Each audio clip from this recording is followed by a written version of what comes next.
இப்போ நீங்கள் 27 நட்சத்திரத்தை எழுதி வச்சுக்கோங்க. இன்றைக்கி நம்மளுக்கு 27 நட்சத்திரங்கள் எல்லா மக்களுக்கும் தெரியும், ஜாதகமும் மக்களுக்கு தெரியும். அப்போது நான் உங்களுக்கு ஒரு சிம்பிளான விஷயந்தான் இதை சொல்லி கொடுக்குறேன். அப்போ 27 நட்சத்திரத்தை நீங்கள் எடுத்து வச்சுக்கோங்க. உங்களுடைய ஜாதக நோட்டில் எடுங்க. கிரக நிலைன்னு வரும். இப்போ ஒவ்வொரு சூரியன் எந்த நட்சத்திரத்தில் எந்த பாகையில் இருக்கார், சந்திரன் எந்த நட்சத்திரத்தில் இருக்காருன்னு தெரியும். அதில் சூரியன் எந்த நட்சத்திரத்தில் இருக்காருன்னு பார்த்துக்கோங்க. உதாரணத்துக்கு பூர நட்சத்திரத்தில் சூரியன் இருக்கார். அப்போ இந்த பூர நட்சத்திரத்தில் இருந்து நீங்கள் எண்ணிவாங்க. உங்கள் பூர நட்சத்திரத்தில் இருந்து மூல நட்சத்திரம் வரைக்கும் ஃபிக்ஸடாக மூல நட்சத்திரம் வரைக்கும் நீங்கள் எந்த நட்சத்திரங்களாக இருந்தாலும் மூல நட்சத்திரம் வரைக்கும் எண்ணணும். எண்ணி வந்த எண்ணிக்கை 9 இல்லையா? அப்போ பூராடம் நட்சத்திரத்துலேருந்து அடுத்த நட்சத்திரம் பூராடம், அதில் இருந்து அந்த 9 எண்ணிக்கை நீங்கள் எண்ணி வரும்போது அஸ்வினி விழுகும். அப்போ அஸ்வினி மகம் எங்கே, அஸ்வினி பரணி எங்கே இருக்குது? மேஷத்தில் இருக்குது. அப்போது அந்த மேச ராசி தான் உங்களுக்கு முடக்கு. அடுத்தபடியாக நம்மளுக்கு முடக்கு ராசி 4ஆம் பாவம். இந்த பாவத்தை எப்போவுமே லக்னத்திலேருந்து தான் நம்ம எடுக்கிறோம், சரிங்களா? இப்போ 4ஆம் பாவம் முடக்கு. அது மறுபடியும் ஃபஸ்ட்லேருந்து மேசம் விருச்சிகம். இந்த மேசம் விருச்சிகம் அப்படிங்கிறது முடக்கு 4ஆம் பாவமாக வந்தால் நம்ம எந்த கோயிலுக்கு செல்ல வேண்டும்? செவலூர் பூமிநாத சுவாமி, புதுக்கோட்டையில் இருக்கக்கூடிய செவலூர் பூமிநாத சுவாமி கோயிலுக்கு நீங்கள் போயிட்டு வரணும். அடுத்தபடியாக ரிஷபம் துலாம். ரிஷபம் துலாம் எப்போவுமே 2 ராசிகளை ஒவ்வொரு கிரகங்களும் வீடாக்கி இருக்குது. அதனால் ஒரு முடக்காக இருந்தாலும் இன்னொரு ராசிக்கு உண்டான அந்த கிரகத்துக்கு உண்டான ராசியும் முடக்கு. அதனால தான் நம்ம மேஷம்னு எடுத்துட்டா அதுக்கு கீழே இருக்கக்கூடிய விருச்சிகம், ரிஷபம்னு எடுத்துட்டா அதுக்கு நேர் கீழே இருக்கக்கூடிய துலாம். அப்போ ரிஷபம் துலாம். இதுக்கு பார்த்திங்கன்னா திருச்சியில் இருக்கக்கூடிய மணச்சநல்லூர் பூமிநாத சுவாமி கோயில். ஏன்னா 4ஆம் பாவம் நீங்களாம் பார்த்தீங்கன்னா இந்த பூமிநாத சுவாமி ஏன் அப்படி வருது அப்படின்னா, 4ஆம் பாவம் பூமிக்கு அதிபதி, வீட்டிற்கு அதிபதி, வண்டி வாகனத்திற்கு அதிபதி. அப்போ எங்களுக்கு வீடு கிடைக்கல, வண்டிகள் செட் ஆகலை, ஒரு குடும்ப வாழ்க்கை செட் ஆகலை, இந்த மாதிரிலாம் இருக்கக்கூடிய அமைப்பு கண்டிப்பாக நிவர்த்தி ஆகக்கூடிய அமைப்பு தான் 4ஆம் பாவம். அப்போ 4ஆம் பாவம் ஒரு ஜாதகத்துக்கு கெட்டு போயிட்டாலே அவங்களோட வாழ்க்கை கொஞ்சம் தலைகீழாக மாறிடும், சரிங்களா? ஏன்னா அத்தியாவசியமான ஒரு விஷயமே நம்மளுக்கு இந்த 4ஆம் பாவம் நம்மளுக்கு நிறைய விஷயங்களை கொடுக்கக்கூடியது.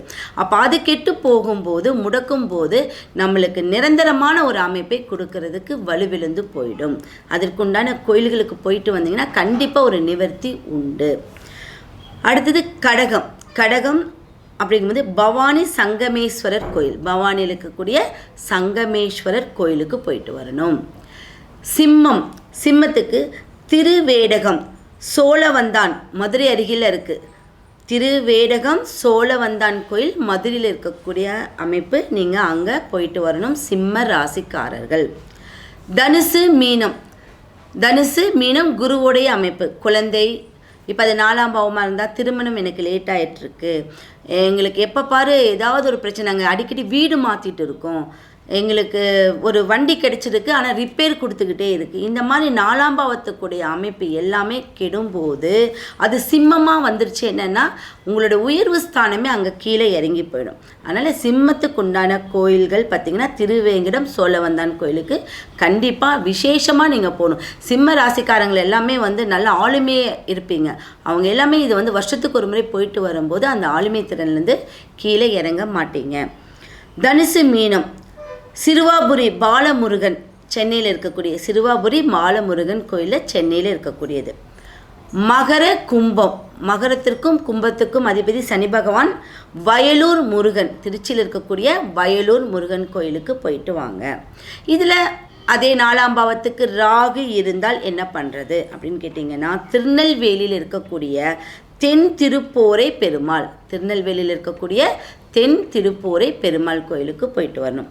கேது இருந்தால் திருமுருகன் பூண்டி கோயில் இருக்கக்கூடிய திருமுருகன் பூண்டி கேது பகவான் கோயில் அங்கே இருக்குது. மாதேஸ்வரன் டெம்பிளில் இருக்கக்கூடிய கேது பகவான். இப்போ இந்த ஒரு விஷயத்துக்கு மட்டும் ஒரு ஸ்பெஷலான ஒரு பரிகாரம் சொல்லலாம். கேது பகவான் கோயிலுக்கு திருமுருகன் பூண்டியில் இருக்கக்கூடிய கேது பகவான் தனிச்ச கேது பகவான். அங்கே போயிட்டு வரும்போது உங்களோட வயசு எவ்வளவோ அதற்குண்டான எலுமிச்சம்பழ மாலை போட்டு அந்த கேது பகவானுக்கு பாலபிஷேகம் செஞ்சுட்டு வந்தீங்கன்னா கண்டிப்பாக அந்த நாள்லேருந்து உங்களுடைய தோஷங்கள்லாம் நிவர்த்தியாகி உங்களுடைய தடங்களெல்லாம் அன்றோடு உங்களுக்கு முடிஞ்சிடும். இது நல்ல ஒரு விசேஷமான அமைப்பு.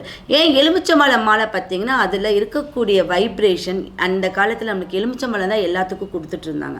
அப்போ எலுமிச்சை என்பது நம்மளுடைய கம்யூனிகேஷன், நம்மளுடைய தகவல் தொடர்பையும் நம்மளுக்கும் கடவுளுக்கும் இருக்கக்கூடிய ஈர்ப்புத்தன்மையை ஸ்ட்ராங்காக கொண்டு வருமா. அதனால் முன்னோர்களாக என்ன பண்ணாங்க, ஒரு வீட்டுக்கு போகும்போது எலுமிச்சம்பழத்தை தான் கையில் கொண்டு போய் கொடுப்பாங்க. அதனால் இங்கே எலுமிச்சம்பழம் மாலை உங்களோட வயசுக்கு போடும்போது இது நாள் வரைக்கும் நான் இந்த வயசு வரைக்கும் பட்ட கஷ்டங்கள் நிவர்த்தி ஆக வேண்டும், இதோடைய கணக்குப்படி நம்ம போட்டு வரும்போது நல்ல விசேஷம் உண்டு பண்ணும். அடுத்து